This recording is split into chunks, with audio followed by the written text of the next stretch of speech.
The light of civilization has faded from this universe. The names of even the greatest galactic empires have vanished from common knowledge. Megacities the size of entire planets are now deserted. Titanic starships drift, lifeless, through the endless void, bearing the scars of past battles. No one remembers how, when, or why it happened, but the age of humanity came to an abrupt end years, decades, or even centuries ago. The last remnants of our species live scattered across 100 star systems, spread apart and unable to communicate. All knowledge of advanced technology was lost in the apocalypse. The starships, weapons, and systems in use today have been salvaged from the rubble and ruins, repaired, rebuilt, or modified in some way to be usable again.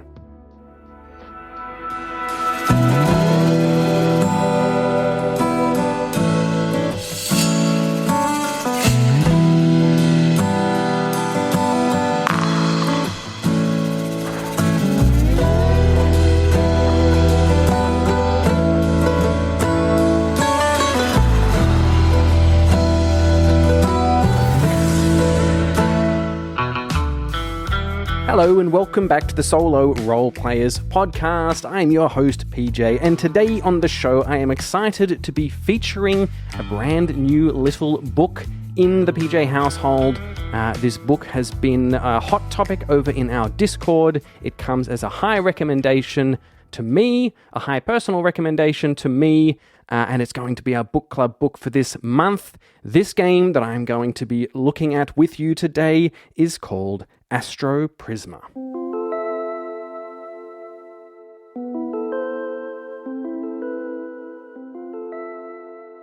So I have been in a little bit of a spacey mood at the moment. I've recently discovered the show Andor, which for a long time I've been told was very good.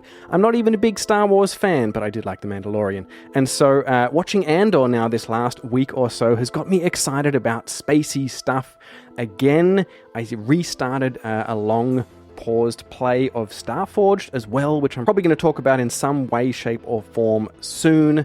But today what I want to do is go through a bit of a first look of this book. I'm going to read, give you a bit of an idea of the tone and the setting and the feel for this book, a little look at the mechanics, perhaps, the production itself, the quality of it, the feel of it, if I didn't say feel already.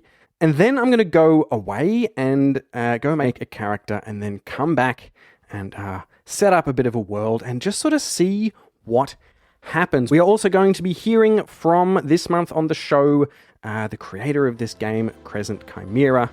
I am currently listening to the soundtrack that comes with this game. You'll be hearing that in this episode. I will put a link to it in the show notes. It's very cool already. Without further ado, let us dive in. And this is my first time looking into this book, so you can come along and experience it with me as we dive into the world, or worlds as it may be, of Astroprisma.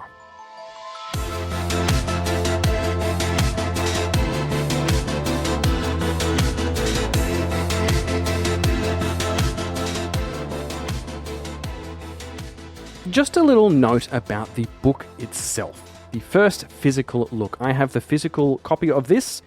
You know me. I have heard very good things about the PDF version, that everything is nicely linked and it is very useful. You play the way you play, you do you. I'm going to be looking today at the physical book. The first thing that strikes me, which I mentioned on the Variety Hour episode I did the other day, the first thing that strikes me is that it is an extremely high production. I can see that a lot of love went into the design of this. It has a very clear aesthetic. It is very well made. It is a A5-ish, I assume, hardcover book, and it, thankfully, if anyone knows me, they know I have a pet hate of hardcover books that are too thin. This just passes the mark of being thick enough to warrant being a hardcover. All in all, it is a beautiful, beautiful little production, and it's really exciting to me when you can have a self-contained game like this, a self-contained book with all its potential and stories and world and universe in something that I can throw into my backpack and, in theory, with just that and a couple of dice and a notebook, be able to play a whole game. I also like having games where there is piles of other books and mountains of content and all that stuff. It is just a different way to play, but this always excites me. It's the kind of thing that I would think about to take away for the weekend or, that kind of thing. Self-contained, small books are fun. First things first, Astroprisma is a sci-fi role-playing game for 1 to 5 players about exploring a vast, retro-futuristic universe. That already is interesting to me. I had assumed it was just a solo game, but love to see 1 to 5 players. Create your character, customize your spaceship, really like that. Gather crew members, join factions, and carve your own story as you explore this boundless post-apocalyptic world. I am a big fan of post-apocalyptic worlds. This might be the first, or one of the first ones, which is post-apocalypsness in space, which is cool. I'm not as marinated in the space theme as I am in the Fallout-style post-apocalyptic stuff, which is perhaps why I find playing Fallout really easy to see and come up with what's going on. Space I find a little bit less so because I'm just a little bit less marinated in the theme. I can see on the back here it has... Oh, that's interesting. I was looking at it without realizing what I was seeing. It is the index for all of the rules on the back of the book. That is an interesting but welcome addition to this. Good on you, Neve. It was published in 2005 by Mira and Crescent Chimera. Let us see what is inside. Oh, by the way, it's a lovely sort of half-gloss cover. There's a beautiful picture. Very sort of neon vibes. Very cool. Really nice. Effective. It pops, but it's not over the top. It's about perfect. Having a look at the quick rules at the beginning here, this might give us a bit of an idea of what we can expect from this game. We're going to be talking about exploration cycles, weapon mods, love it, hyperdrive effects, that's cool. We are, of course, going to have challenge rolls. In this case, at a quick glance, we're rolling 2d10s and a challenge die and adding a relevant stat. And we're going for a high roll, interesting. We have implants, we have combat, hacking, repairing, abyssal scars, that sounds dangerous, some kind of death mechanic. When a PC reaches 0 health or the cruise ship reaches 0 hull, roll an abyssal scar, interesting. There is drones and mechs, and finally there is starship combat. I love to see some starship combat. I am yet to find a really good starship combat game. As part of setting this up for you, I'm not going to go through the whole book or anything like that. What I want to do is set up the world for you. So I'm going to read to you this opening spread talking about the world to give you a bit of an idea of this sense and feeling. And then I'm going to go through and just talk a bit about the layout and aesthetics of the game and my first impressions of it before heading off and going off and making a character and actually getting started, setting something up. We're going to see how we go. This is a world of untamed space. This universe is a hostile environment for humanity. Some groups choose to live united under the safety of orbiting space stations known as settlements, but not all are so lucky. Many small tribes are still trapped on the surface of planets without a way to escape. Even for those who are in possession of a starship, space travel is avoided but for the most necessary journeys. The lawless, vast void that connects the galaxy is filled with space pirates, looters, and bounty hunters. The time before the apocalypse is known as the Old World. Despite the complete collapse of civilization, structures, technology, and information still remain present throughout this world, waiting to be unearthed. There are going to be relics of ages past. The scarcity of advanced technology has turned ancient tech from the Old World into the most prized asset among the new generations of humans.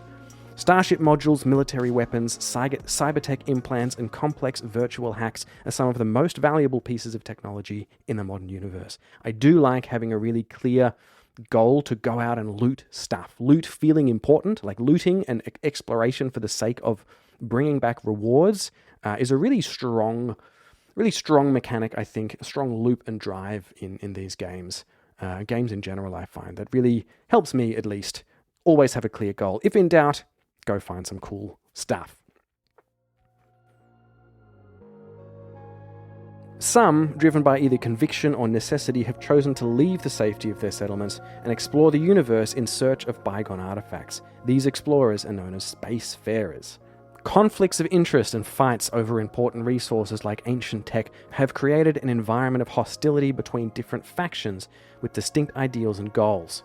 The influence of these groups has increased over time, leading to the constant friction of war between those with opposing values. But the future is yours.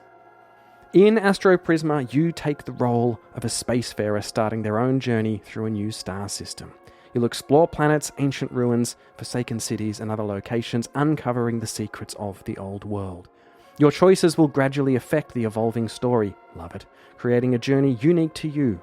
Your decisions on who to side with and what paths to take will shape the fate of the system and your own future as you continue exploring the galaxy. The galaxy?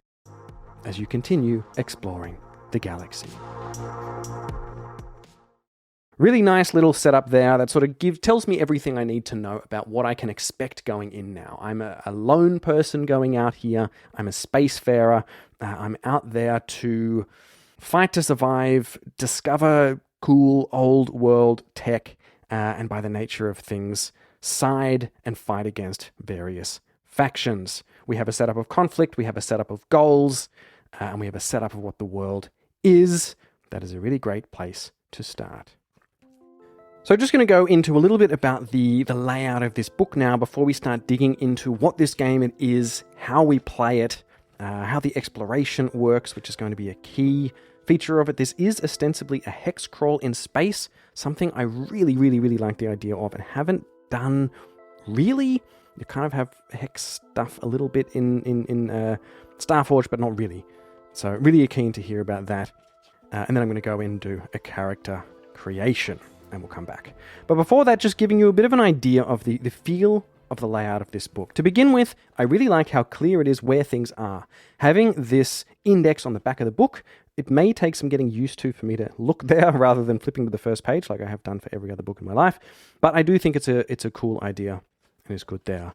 The book is very, very stylistic. That is awesome. Think of things like Mork Borg or Pirate Borg. It can be distracting when you're looking for certain rules, but only time will tell whether or not that is additive or detractive. At least at the very beginning of it, it is very, very clear with big bold headings what the game is, how to play, modes of play, setting up the game and starting your adventure, something you'll probably only need to read once. And then it has exploration, how that system actually works, those rules being summarized in the quick rules in the end pages. That's the word I was looking for at the beginning. So I hope and I imagine that once you get a feel for this, you can sort of keep plugging through without having to refer to those things too much. As we continue and go through the different sections, each section has its own visual style, which is really cool, and I think actually quite effective. It appears to me, flicking through, that the rules for character creation, crew members, starships, all the rules, like actual rule stuff, is in a similar style. It is in the same kind of a visual style with nice clear headings and clean layout across a 2-page spread. Designers, 2-page spread for a single rule. This is the best thing you can do. This is fantastic. And then when you get into different sections, the visual style starts to change a bit. We get into the combat and there's a color theme change a little bit and a little bit of a layout visual feel change, but it all stays the same within combat. And then we get into hacking that has its own visual style. We get into drones and mechs that has another visual style. So I think, and you're getting the picture here, that could be a really, like, it looks super cool. It looks so engaging. It really pops out at you. It makes you really want to dig into these. Almost feel like maybe you're reading a comic, or like, I don't know, remember rule books of old video games used to actually be cool? And I think my initial impression is that because the visual styles, although being distinct, they don't feel that distracting because each is tied to a particular concept or mechanic with its own sort of color theme. I'm just going to make a note to talk to Neve Crescent Chimera about that in my interview. And so my initial impression, which I did not get through my looking through Mork Borg for the first time, I mean, my initial impression is that's cool as hell, but felt slippery to my brain as to what was what. I do think this could be an advantage as you start to learn or internalize the visual style for the thing that you're looking for, and then between the handy index on the back of the book and the visual style of the section you're looking for, hopefully you'll get straight there.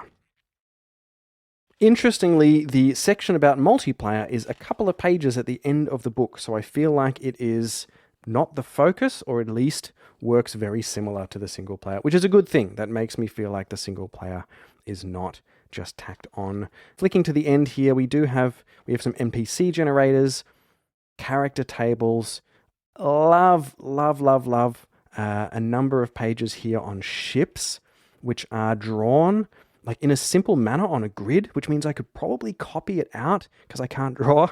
Having something to copy really helps me not hate my drawing as much. I'm really excited to see that. And a bunch of different ship layouts here, all with their own number of actions, they all seem to have 20 hull, but they're all with their own number of actions and their different abilities and the different probabilities, I guess. That's cool. I like that. And then something called a campaign mode, which is also cool. A standard game of Astroprisma takes place in untamed space, the far reaches of the universe that best withstand the fall of the old empires.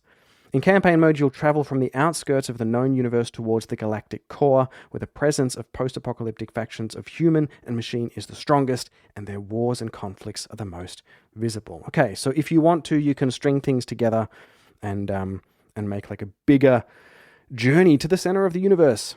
Very, very cool. Before I go into some of the mechanics of this game, I'm just going to have a little look, since we're still talking about visual design and layout and art style, that kind of thing. I'm going to look at the pamphlet expansions that I got with these. These are also available in PDF, I believe, and I have not opened these yet. I have 6 of these pamphlets. Nice quality, not glossy, which I like. I don't like gloss. You can keep gloss away from printing in absolutely everything. And I don't know what these expansions are. One is called Wanted.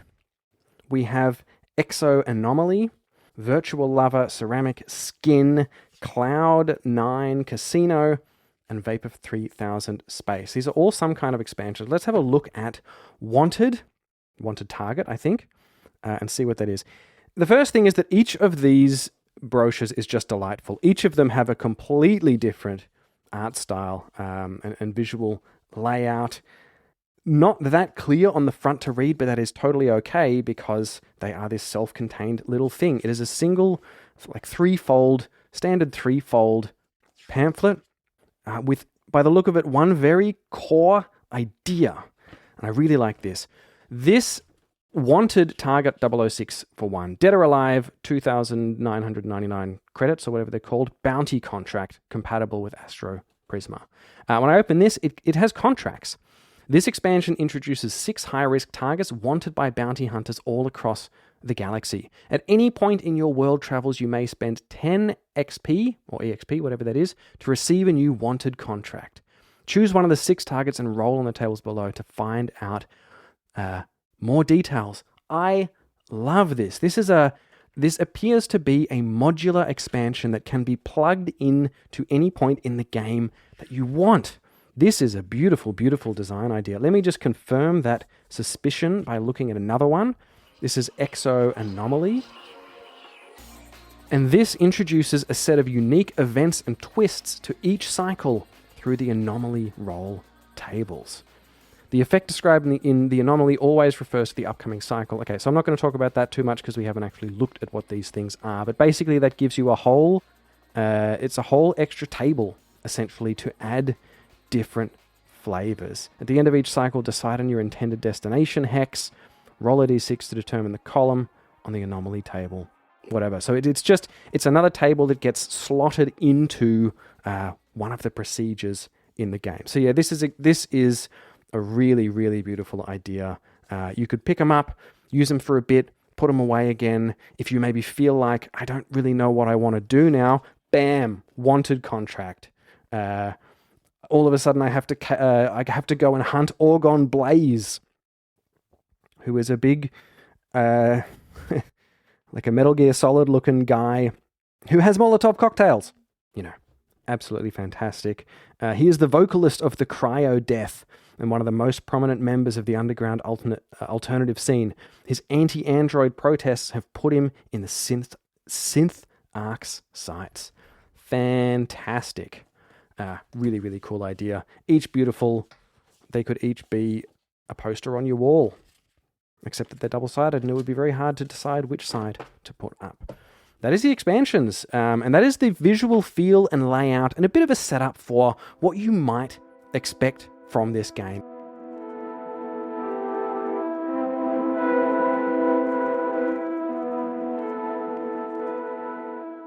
Let's go through and talk a little bit about the mechanics of this game and how it works. At least we're going to go through the game itself, how to play, how to get started, and then how exploration works. And then I'm going to go and make a character, and then go and actually start. And as always, learn the other rules as they become important. Because if I had to sit down and try and concentrate long enough to read entire books before actually starting games, I would never actually play. I like to start playing and then find out the rules when they become important. Astroprisma is a space exploration game. Your goal is to explore the entirety of the star system map. The entirety of the star system map. That is interesting. And forge its fate by helping one of the 5 factions achieve one of their final events. Already, this setup is really exciting to me because it has a clear goal. Explore every hex. And if I look at my... here's something I prepared earlier. Imagine that. I just hit print. If I look at my printout here, which I've inadvisably ripped in half when they should probably be in a booklet style, when I look at my printout here, there is a very clear hex flower. We're talking like 4 hexes on a side and in the shape of a hex. That is the entire star system. Now, is that the galaxy? Yeah.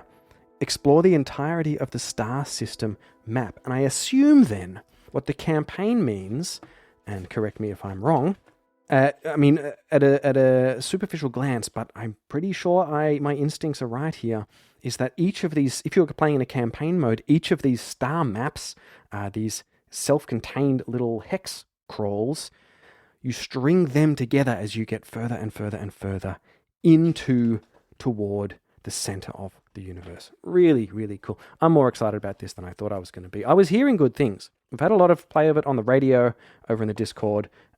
People are really loving it, and I do have a lot of faith in Maya, and she said... It's just really great. I love that game. You heard her. She said it's her favorite game. It's her most sessions she's ever played. That says a lot coming from someone who plays 600 or 700 games a week. Gameplay in Astroprisma is segmented into exploration steps called cycles. Good. So, good bit of procedure. We talked a little bit about procedure versus narrative in the Variety Hour episode. So, some procedure is what I expected in this, but also a good thing to see. At the start of each new hex, you move your starship 1 hex, mark 1 fuel, roll a d6 to find what location or encounter you face in the new hex, and finally draw your discoveries on the map and update the character sheet and journal if necessary.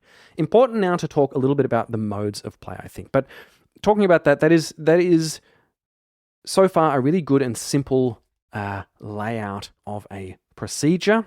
And again, referring to the quick rules at the end pages of this book, it has those 3 steps. Move your starship, explore location, mark results. And then restore 3 energy, I guess, at the end of each cycle, if you're at full health. Very clear gameplay loop that can be really helpful in these solo games. Talking about the modes of play, Crescent Chimera recommends that there are 2 styles of play depending on your preference. You can either do a quick mode, which you'll draw locations and explore the star system map, taking small notes and adding details to the map when necessary. This quick mode offers a faster, more action-focused experience, great for short playthroughs or to make exploration more agile. I like that if you want to just get into the mechanics of it and just sort of stick with that. Or it does have the journaling mode, which is recommended. And I know journaling can be a bit of a dirty word on this show, as has recently been brought to my attention, and I do not intend it to be. let's talk about journaling. Let's go off track a little bit and talk about journaling, because I have had not a change of heart, but a change of understanding and perspective, I think. And I'm halfway there, having never actually played a journaling game, and I'm assuming what a journaling game is, but I think I'm getting closer to my idea on it. I think it's important to make a distinction between a journaling game, which is, in my understanding, essentially a series of prompts that prompts you what to write next, rather than journaling as a method of record keeping while playing a solo role-playing game. And I do think those are different things. When you have a game, and I've been doing this as I've been playing offline or off-mic Starforge this last week or so, and journaling. I'm writing a bit about the character's feelings, maybe, perspectives, but also what's happening in mechanics and all that sort of stuff mixed together. And it does not feel like the stuff I don't like about journaling to me. It is different. There's a game to be played, and you are using your imagination to write about what is happening as much or as little as you want. And some moves in that, I'm writing, not whole paragraphs, but I'm writing like more sentences about what's going on. I'm writing little notes which just trigger the ideas and images that I have in my head, and I'm writing down mechanics and even like drawing in little things when I can stand to see my own drawings and that kind of thing. And I think that is journaling while role-playing without it being a journaling game. Yeah, anyway, side tangent. To start the game, you need to create a character to role-play as and a starship pilot while traveling through space. Build your character and starship following the steps, as we expect. Read through the play options on page 13 and decide if you want to play a standard game or campaign, or join your friends in a multiplayer mode. One small step, one giant leap. Once you're ready to start, place your starship token on the star tile at the center of the map and move it one tile in any direction to begin your first cycle. Very clear instructions. That is fantastic. Exploring the star system map is your main objective. And again, this is really, really, really cool to have a very clear objective. If in doubt, move another hex. In fact, you do it every cycle anyway. According to the exploration cycles, step 1, move 1 hex.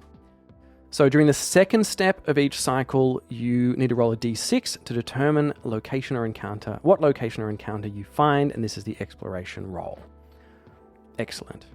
And depending on what ring you are located in, on the map there are 3 clear rings. You're always starting in the middle, so you're always moving eventually outwards through the ring.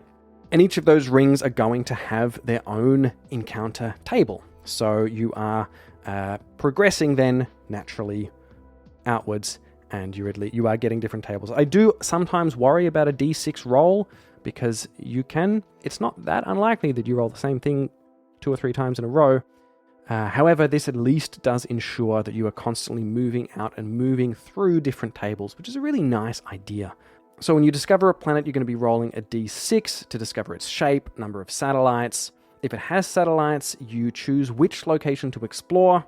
And the example given here is you discover a small planet with 2 satellites on your first visit. You decide to explore one of the satellites. Next time you cross the hex, you explore the main planet. On your third visit, you decide to explore the remaining moon. Coming back to hexes, that's an interesting idea. I wonder if we're going out and there's questing involved and you sort of have to go out somewhere and come back, but then you're probably going back to the same planet or satellite. Not sure. We'll see. This starship in exploration is split up into 3 rings. There is the outer ring, the middle ring, and the inner ring. The outer ring, I would have put these in the other order because you're exploring the inner ring first, so I'm going to read them in that order. The inner ring is the zone that borders the central star. Temperatures in this area are extremely high due to the proximity of the star with the solar flares that can damage starships. Ancient structures built to capture the star's energy, known as Helios farms, are also frequently found in this ring. Okay, good. So knowing what is in each ring, or likely to be in each ring, if you are managing resources and that kind of thing, could be cool to sort of have targets and goals to go for. The distance between the ring and the star makes the existence of life and water especially abundant. Okay, so there's our Goldilocks zone. In the old world, human settlements and planetary exocolonies were primarily established here. Therefore, it's now common to find abandoned star cruisers, research outposts, built to house scientific tests and experimental laboratories. Cool. And then the outer ring, the largest and most hostile of the rings, which is good. I guess you're sort of building up before you get out there, ideally. Asteroid fields are common, making spacecraft travel difficult. Its remote asteroid formations are also home to the space pirates and outlaws, who use the ring as a hideout to smuggle and trade illegal goods. Clear. Good. So I really like a clear outline of what is in each ring, and based on the kind of thing you want in your game. Do you want ancient technology? Maybe you want to be in the middle ring. So the best practices in this game, to give you a final bit of round out of what you can expect to be doing here before I go off and make my character. I kind of want to be a pirate. I'm never a bad guy. Maybe I should be a bad guy. The player advice to you here is fill the map. Astroprisma at its core is a map-making game. Make use of your star system map and draw each unique location or encounter. Add small marks or notes and fill the hexes with memories of your adventure. I do love filling in hex stuff. Ideally, if there is a bit of a example of how to draw stuff, which there is in the exploration page, it does give you some simple silhouette sort of outlines of different types of things, from settlements to asteroid belts to planets to pirate hideouts. You could sort of copy that if you wanted. Cool. Let's see how we go with that. Be tribal. Bleed your faction's colors. Don't be a fence sitter. Become involved with faction goals. Befriend allies. Antagonize enemy factions. Polarize relationships with different factions and characters. And create more impactful and exciting outcomes. That's cool. Really lean into these factions. That's good advice. I like that. Make connections. Traveling through space can be a lonely endeavor. Make the most out of the people you meet there through your adventure and try to establish a connection with them. Ask the Oracle about their backstory, trade items, and offer to transport them on your ship. Good. Roleplay first. Roleplay over mechanics. Play out the encounters as your characters would. Roleplaying should be your main way of interacting with the world and characters, and follow your PC's needs. Don't be afraid to ask NPCs for help, directions, or assistance. And finally, escape danger. As you explore this dangerous universe, you will face powerful enemies, some of them far above your current skill level. Don't be too proud to escape a threatening encounter, and be aware of your character's current limitations and weakness. That is good advice. I am going off now. I am going to familiarize myself a little bit more with the rules in general, make myself a character, and then we are going to come back and start playing Astroprisma. If you are a patron and listening to this on the premium feed, stay tuned. We will go straight into the character creation part of the extended episode. If not, listen to the tail end of this music from the track 10,000 Light Years Away by Crescent Chimera, the official soundtrack for Astroprisma, which you can also check out in the show notes.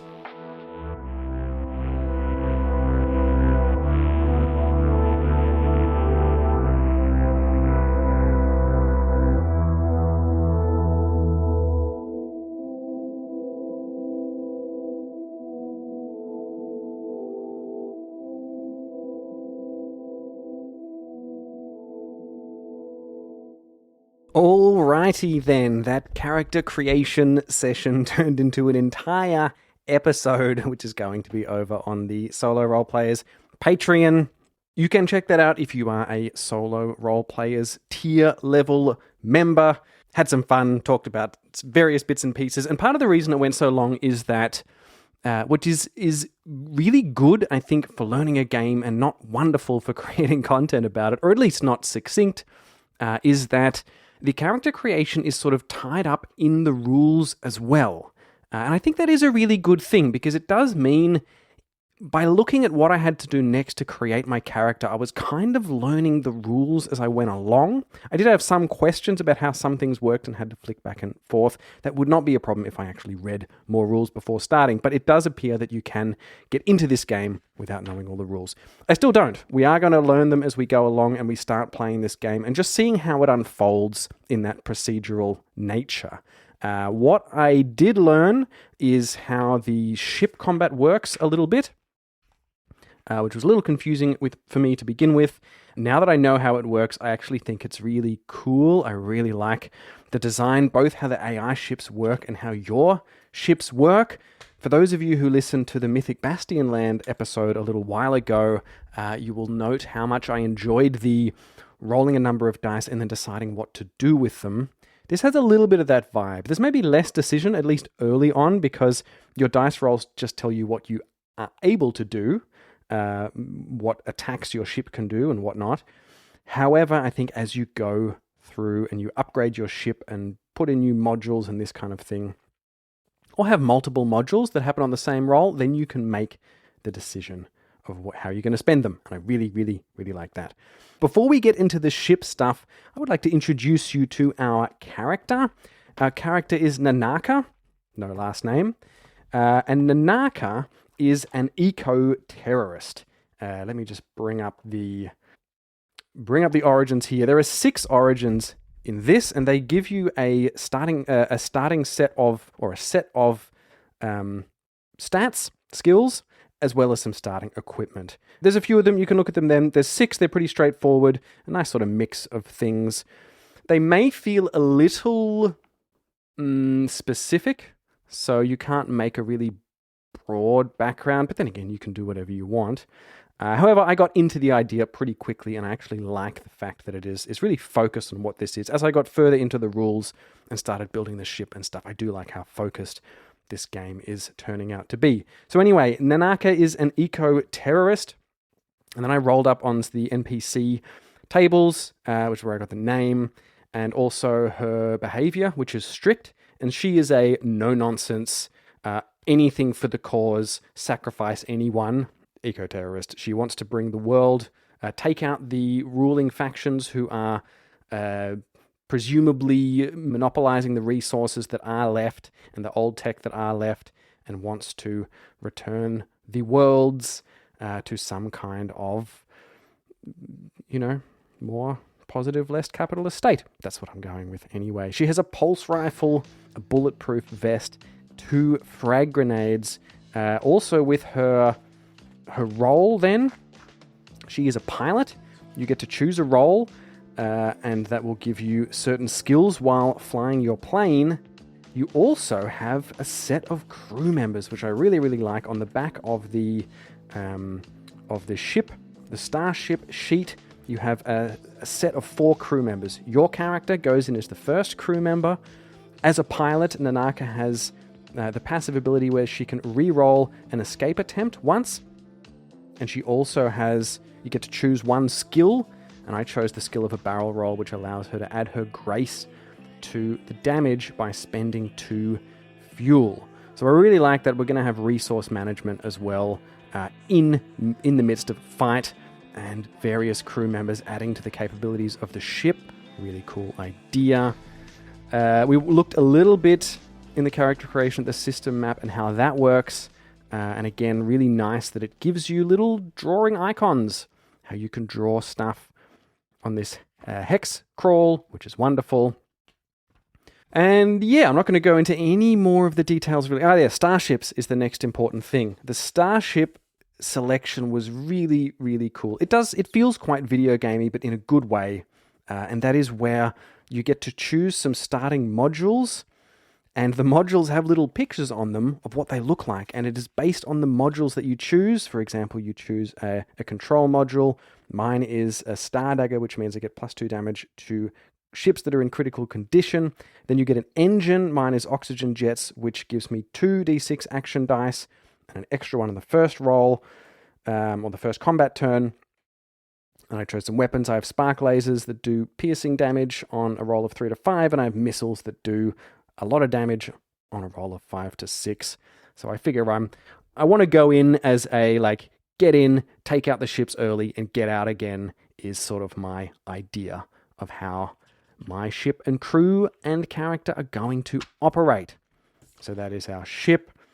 Really cool. Really excited about that. Now, we're not going to get too deep into all of the stuff in here because there is quite a lot, actually. You have all sorts of different encounters. You have, based on the different sectors you are in. I'm looking at pages here that are transport missions. I guess you're doing missions for the various factions, which is cool. There's a whole section on factions. You gain different favors with the different factions, and therefore you can only make certain choices that come up if you have certain ranks in those factions or favor in those factions. Super, super cool. We are now going to walk through what it feels like to just start this game relatively fresh.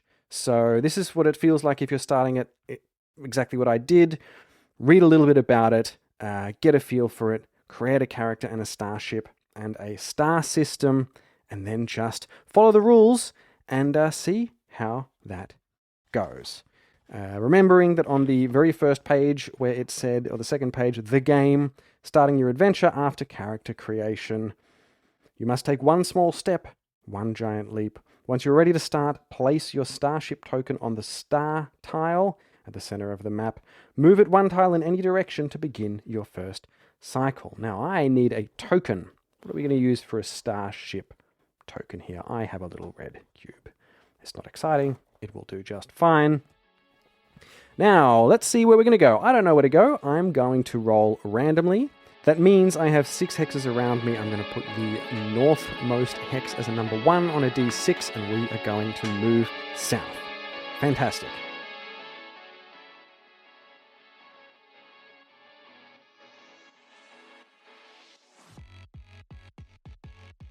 Following these quick rules, I'm going to see how useful these quick rules are, because if this is done well, this really, really helps. I'm going to use a d20 for my fuel, rather than marking it on my character sheet all the time. Step 1, move your starship, move 1 hex and lose 1 fuel. That is done. Explore the location. If you land on an empty hex, perform an exploration roll. So when you do an exploration roll, you're going to roll a d6 on the ring, on the encounter table based on the ring you are in. We are currently 1 hex out of the center, which means we are in the inner ring. Tells us here nicely. This was the one with solar flares, high temperatures, ancient structures, that kind of thing. And it gives us a page number here, 67. That is very appreciated with page numbers in text. And now we can roll a d6 for that exploration roll. We roll a 2, which is an inner ring event. Again, with a page number in here, liking this. I roll a d6 to see if it's even or odd. It is odd, which means it's going to be a solar flare. Rolling another d6 on that table, and I get a 2. Fire columns erupt from the star's surface. The large solar flares bend and twist as they reach out into space like possessed by a wild instinct to escape the embrace of the star. You try to react and reach the controls as one of the column approaches your ship. And so we're going to have to dodge these solar flares. Now, if I'm journaling here, and I'm not because I'm talking on mic, but if I'm playing this off mic, I would write a little description here, maybe like, do you see that, Captain? Looks like we've got some solar flares, whatever, so on and so forth. Now we're going to roll Grace.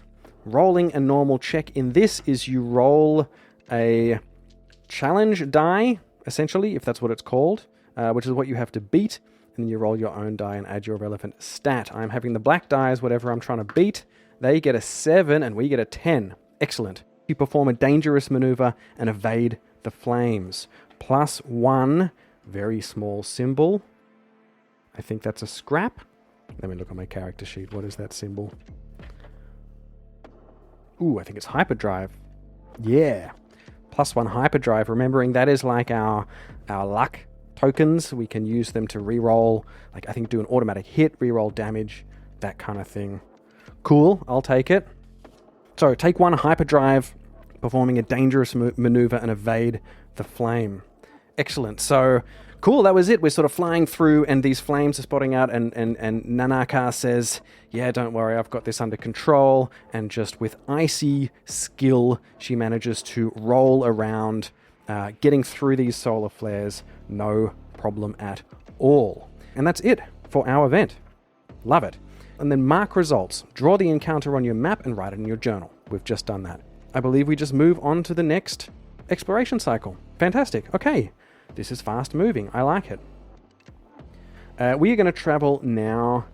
I think we're going to keep pushing outwards into the galaxy and just see a bit of the difference here in these rings. We can sort of explore this area a bit. I want to build up my ship a little bit, maybe get some scrap or some whatever this resource is, some XP, so I can build some cooler mods. I think I need some shields, because if I don't take the ships down early, I'm going to go down pretty quick. So we're going to move out into the next hex, going south, spending a fuel, and exploring the location, going back again, and I really like that this is all in the end pages of the book. rolling a d6 to see what kind of encounter it is.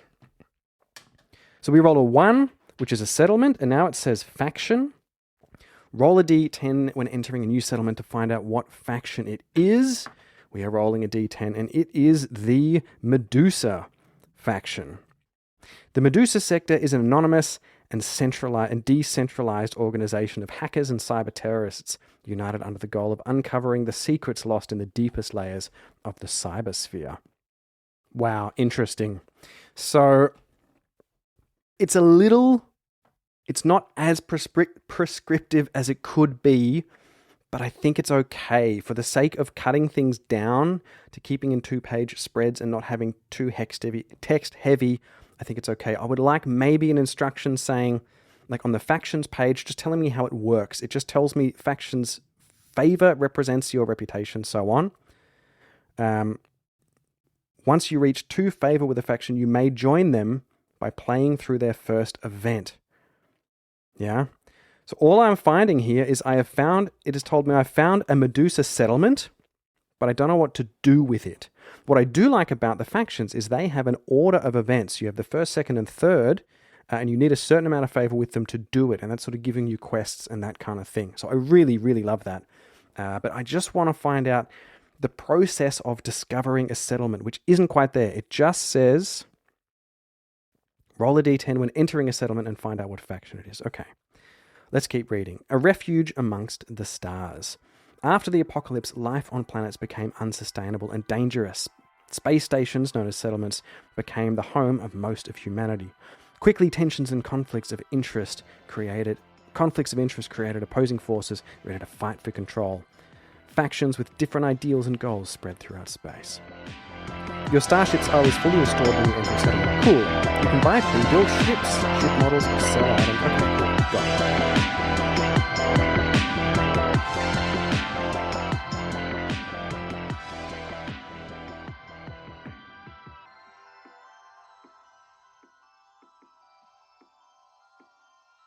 So I'm going to be looking for a settlement activity. I need a job. Settlement activities, do while spending time. So we fly into this settlement. Can I have like a table of what settlements might look like here? Let me go to my oracles. I just want to get a picture of this thing for my head. Here we go. Settlement names, 2d20. That is a 12 and a 17. So we have She Node. Okay, I'm going to write that on my map. So I get a picture here of how I can draw this settlement. Fantastic. Really love having something to copy there. So we have a settlement space station. I'm just going to write the name of this in my mission log here. I guess if I was journaling, I would, I think it'd be a really cool game to make a multi, like a colorful, or not necessarily colorful, but like multi-format kind of a journal. I think I said that earlier. And now we're going to see what we can do here. Looking at the settlement activities on the next page, we could do a test flight. We go to the scrapyard. We could do a combat sim. Okay, gaining experience. Cybersphere, which is spending energy to log into the cybersphere. Okay, this must be like the net running, like VR type thing. Or do side quests. Okay, let's see what we get. I want money. Cool, but you can do things like a test flight. You spend energy and you choose an exercise to perform. For example, you could do a speed race, and if you succeed, your ship moves first for the next 2 battles. That's cool. So you can give yourself little advantages based on what you plan to do next. That's also really cool if you are because it has rules for exiting and re-entering settlements and doing new stuff. So if you escape from a battle, you might come in and do a test flight and then come back out more prepared for that battle. That's cool. What I want to do is, I'm not ready to go into the cybersphere yet. I want to do some kind of quest. So looking at side quests. Side quests are short missions that help your character build reputation with the faction currently in control. Good. That's what I want to do. Gaining their trust and carrying out simple tasks. Completing a side quest will grant you +1 favor with that faction. Good. When visiting a settlement, you may choose to gain a side quest if you have between 0 and 3 favor with the ruling faction. So we're going to do that. We're going to do a side quest with the Medusa faction, rolling a d6 to see what is on offer. and on offer with Medusa at the moment is to destroy a net jammer located 4 tiles southeast, protected by an automation bot. Interesting. So 1, 2, 3, 4 would take us up to hex number 23. And what I've written is destroy jammer in 23, and then automation bot. And that is underlined, and I know that means that is like an enemy stat block that I have to go do then. Cool. That's it. We're going to just keep rolling. Keeping rolling. I really like this. I can see how it recommends that you journal stuff, because otherwise you can just keep moving and moving and moving and moving really quickly. But I also think the option to just do that is really cool. So we're going to flip back again to our exploration cycle. I'm thinking, for the sake of time, I'm going to do one more exploration cycle. Let's just see how we go. I might do one more exploration cycle and then cut to when we get there. We'll just see. So again, spending a fuel, taking us down to 17 fuel. I really like having resources to manage. We are moving 1 hex. In the inner ring, we are exploring the location. Again, mostly relying on the end pages of the book for this procedure, which is a great thing to see. Rolling a 4 gives us a neutral encounter of supernatural events. Interesting. Let's go to page 71 and a 1 on this. You come within mere miles of a comet as it approaches the center of the star system. Its trail illuminates the horizon and paints the dark canvas of space with an aquamarine and indigo gleam. Cool. Gain 10 XP and restore your health and energy. Great. Don't need to restore the health and energy, but I will take the XP gladly. And I'm just remembering I have my handy dandy little dials, so I don't need to use the D20. I have little fantastic, lovely little dials. If you're in the Discord, you've seen them. So I can just set these. We were on 17 fuel and full energy. But I do like countdown dice as well. I should get some more tick down D20s. So we're sort of flying through, and this is my journal, so I've never seen anything like it. The glow, the colors in space can be beautiful sometimes. I'm just going to draw a little comet. I really like the idea that each time you enter something and you experience something, you draw a really tiny little thing, like it's a little dot often, and each of those represents something bigger, but it does help with that feeling, or I think, as I'm starting to get into this, it does help with that feeling of space being big and everything else being small in it. Yeah, cool. I like it. This is something I might try out this afternoon with my son. I think this, I haven't looked at the multiplayer rules yet, but it seems to be pretty straightforward. Could be cool. Anyway, and that's it. I've drawn the thing on. I'm moving into another hex, spending another fuel, flicking back to our end pages again. D6 roll of a 4 this time. The type of encounter is now another neutral encounter. This time a 1, which is no encounter. And we spend however long it is just drifting through a really empty part of space. It's peaceful, but we are focused on our mission. Spending another fuel to move into our target hex already. So this can move pretty quick. Rolling up a kind of encounter. Now I wonder, do we roll up in an encounter here, or do we now assume the encounter because this is what we are here for? This might be something that it is not clear in the rules, intentionally or unintentionally, or actually doesn't matter. I'm not yet quite sure, but that's okay. I'm going to do it anyway. I'm just going to use the Oracle. I'm going to ask, is the encounter that we face immediately this net jammer mission? That is a yes. Okay. So as we fly into this, our radar pings, and the thing that we have been tracking crops up there, and we can see that this net jammer is, say, maybe it's like a radio tower on a small asteroid or something like that. That sounds cool. I'm going to draw that in. So we see this little asteroid, and we sort of come in and we land on the far side of it, if possible, and we take our time to sort of put on our spacesuit and sling our pulse rifle over the top. We want to find a place of distance to be able to take a shot at this thing. I don't know about the rules specifically for like distance and zones and that kind of thing.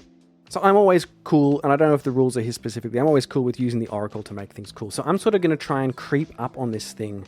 And although it's not expressly here, I'm going to see if I can take the advantage, as in the first move, if I can sneak up on it. And so I guess that is going to be a roll on my Grace versus its Mind. So it gets a 5, I get a 4. So it spots me. So although I try and sneak up on it, it spots me. And now we're going to see who acts first. It gets a 7, I get a 10. So we are still going to get a shot in, but we're not going to get a free shot.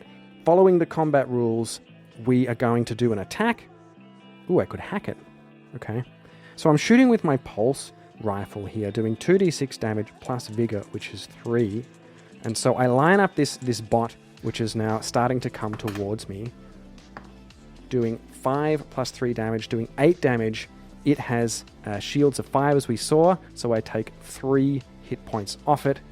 It sort of juts back a little bit, but keeps coming up towards me. It is now going to go, and it is going to do a claw grip. It's surprisingly fast, this thing, and it sort of picks up speed, and it grabs me with its claw, doing a d6 damage, hitting me for 3. I have 1 armor, so I'm going to take 2 damage from that.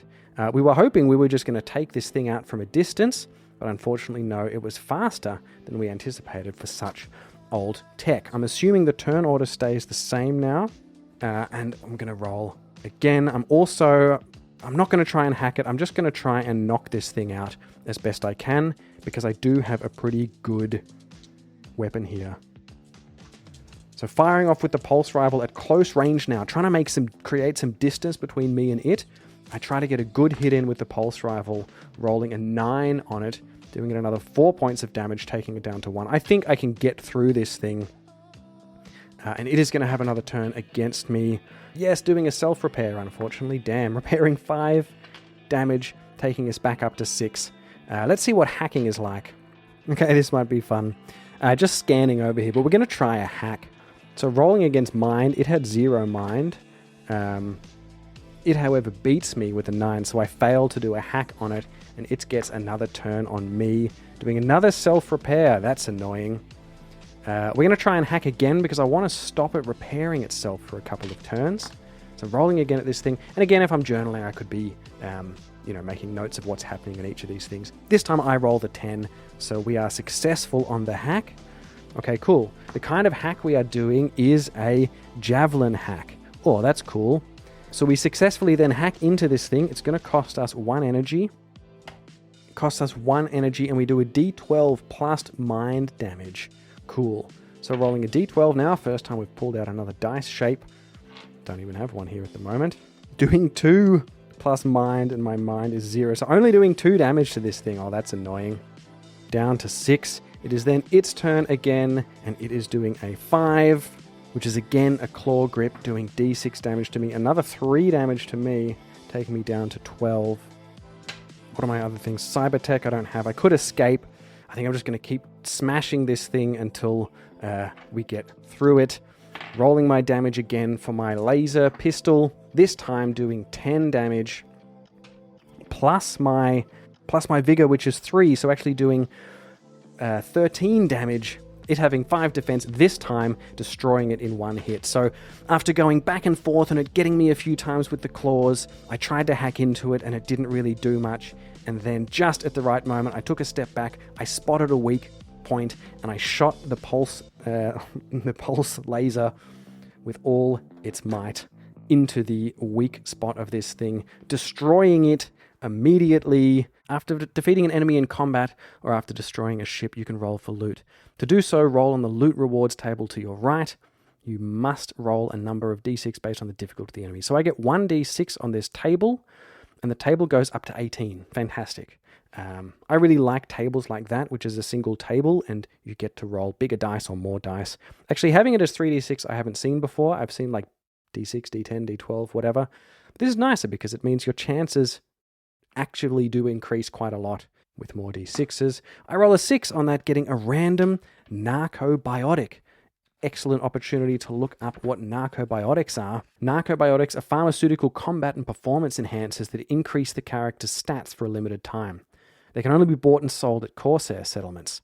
Consuming one or more than one per cycle will make a character overdose, resulting in a permanent negative effect until they rest. Awesome. Okay, so what is our random thing? We also have another D6 table here. That is a 3, which is a test ogre hormones, +1 vigor until the next cycle. Great. As we sort of pick over the case of this bot, the case of this automation bot, we see that there's a little like drawer in it, which is broken open, which has some basic supplies in there because you might take this bot with you when you go across the surface of a planet or something. And we have a test ogre hormone there. Excellent. So we get a little bit of XP, we get a little bit of drugs, and we get back in our ship. We casually go over and we attach the bomb that the Medusa had given us. And satisfied in a job well done, we get back into our ship, tell our AI to automatically direct us back to the Medusa settlement, and put our feet up as we move into the next hex. I am excited to keep playing this now off mic and starting to journal a little bit of this, starting to maybe draw more stuff in my diary and I don't want to do heaps of journaling. I really like the mechanical nature of this, but just little lines and as things come up, almost like scrapbooking, but without necessarily putting bits of paper in. That's the style I'm going to play with for this. Initial thoughts is, I think although there was a few small learning hiccups, most of which come from just the nature of me sitting down and trying to do everything cold and not sitting and reading through the whole book first. But it certainly wasn't worse than a lot of things, and it certainly wasn't... It didn't slow me down enough to get the feel bads, and it forced me to keep flicking through this book and slowly unlocking and uncovering it as I went, and the rules and how it works, which is something I really enjoy about solo role-playing in the first place. I really love the ship stuff. I'm keen to do some ship combat and choosing how to use my things. I like that the ship combat has a different mechanic to the normal combat. I really, really like that. It makes it feel like you're in a different situation, I imagine, and like a different thing. The rolling back and forth against an enemy in personal, like one-on-one combat or personal combat is less interesting to me. But I guess at least you do have the option to choose. Are you going to try and hack something and give yourself an advantage? Are you going to try and escape? What were the options again? It was attack, hack, escape, and cybertech. So use one of your active abilities from the cybertech modules you have installed. For example, let's see what a cybertech module is. Yeah, so just other cool stuff you can do. For example, Mantis Scythes deal d6 times grace damage, multiply the result by 2 if you're first in turn order. That's pretty cool. So they're basically like extra moves that you can do that cost energy. And that is then when that combat becomes more interesting, because at least you're making decisions for each thing. I recently played 12 years and struggled a little bit with the fact that combat, although I completely appreciate the intent that combat should just be simple and you should keep moving. I appreciate that intent, but I do want a little bit more decision space in doing that. And this particular battle that I had was not very representative of that, because I was just rolling damage back and forth. And especially when you have healing, that's annoying, unless you have ways which you can negate it, which I think you do with the hacking. I could hack, and then I don't actually know if I had to randomize the hack. I guess not. I guess I could choose what I want to hack since I was spending energy. And then what I would have chosen is to disable it for 2 turns or something like that, or disable its armor or something like that. Find a weak spot, whatever it happened to be. I assume that is in there, something like that. That is it for my first look of Astroprisma. Really, really pleasantly surprised with this. I was expecting good things. It feels really different to anything I've played. It has a lot of elements of some of those more mechanical and more procedural games that I've played before, but with a lot more very specific depth in certain areas that I really, really appreciate. This is clearly a labor of love, and it is done very, very well. Any of those learning issues or clarity issues, I'm generally quite happy to, like if they aren't actually in there in the rules and I just didn't read them, I'm generally quite happy to add a little bit of my own flavor. Things like do an oracle roll. Can I get this thing at range before it can see me or something like that? I'm more than happy to just insert those little checks or rules and do that, since you have a very basic opposed check that you do. And even if, in the example of this, if the thing did not notice me, I could just do a check against the challenge rating rather than adding its actions or whatever. So yeah, I'm more than quite happy to do that. The nice thing is, my first impression is this book allows the space for you to do that and for you to put in as much and create as much flavor around each encounter as you want by doing things like oracle rolls, throwing in mechanics like that.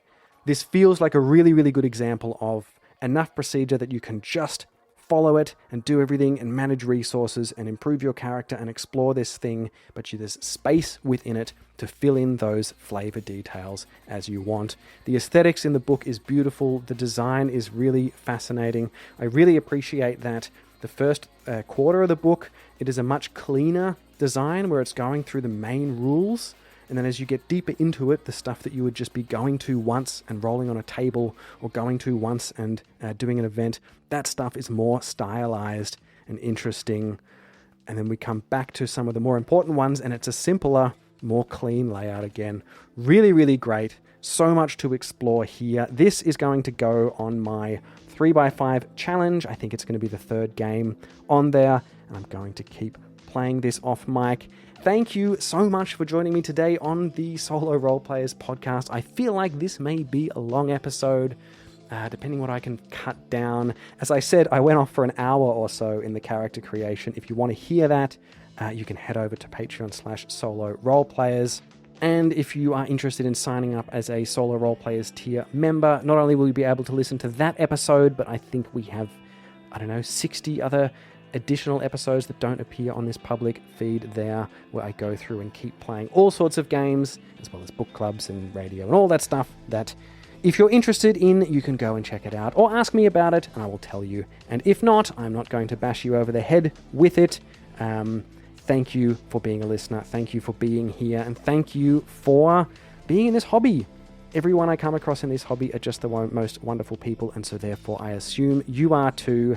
That's it from me today, and that was our first look of Astroprisma by Crescent Chimera. Links to where you can find that in the show notes, and I hope that whatever game you choose to get off your shelf next time, that you have some sort of great adventure or another.